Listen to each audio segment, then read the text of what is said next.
The R.W. Woolworth Library is a cornerstone of community learning, history, and connection. Step inside the Stonington treasure and meet Chelsea Mitchell, the library's dedicated director. She'll guide us through its rich history, highlight a few of its hidden gems, and show us why it continues to be a vibrant hub for curiosity and community. Hello.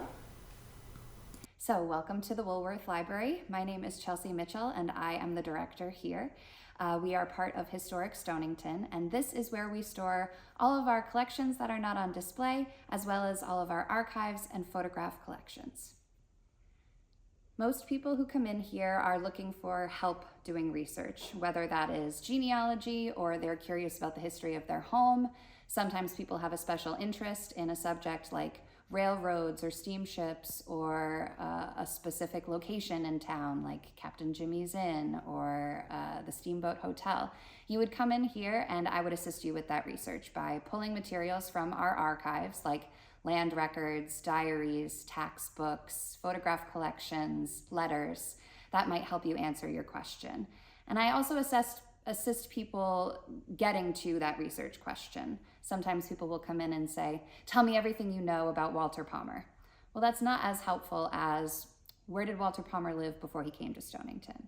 Or what was Walter Palmer's occupation, right? So I help steer you to those questions to help you get a better answer and to make your research more efficient. Here on the left, we have a 1790 tax record for the town of Stonington. And this is great because you get an idea of everyone who lived in town at the time, but also what they were being taxed on. So this is a fun one because you're getting taxed at the top here for, let's see, brass wheel clocks, wooden wheel clocks, silver, and, you know, of course, your green bulls, one-year-old bulls, horses. And on the right, this is a land record book from our collection. So these are old deeds that were copied from the originals into these large volumes. This one dates April 13th, 1771, and is an agreement between Joseph Cheeseborough and Isaac Sheffield. So when people come in here, it is not just people off the street from Stonington, though some of them are. A lot of them are people from out of town. I also assist with research with the school systems, so middle school and high school kids, and I assist them with, you know, primary source material for their classrooms. I also go out into the community and lecture on different historical subjects, so you may have seen me speak at the Pawcatuck Neighborhood Center, at the Groton DAR, or at the Road Church, most recently in January of this year. So it's more so about making information available to the public, whoever wants access to it, and I facilitate that interaction. I also provide the research work for any new exhibits that go up in the Palmer House or at the Lighthouse Museum. And as collections manager, I also determine kind of what is on display, what comes off display, and who is resting. Stonington Historical Society, that was our previous name. We are now Historic Stonington. We were founded in 1895 as a genealogical society. So you had to be a member of a very prominent family to be a part of that. And in the past 100 years or so, we have done a really good job of moving away from that and making this information accessible to everyone so that it feels like everyone's historical society.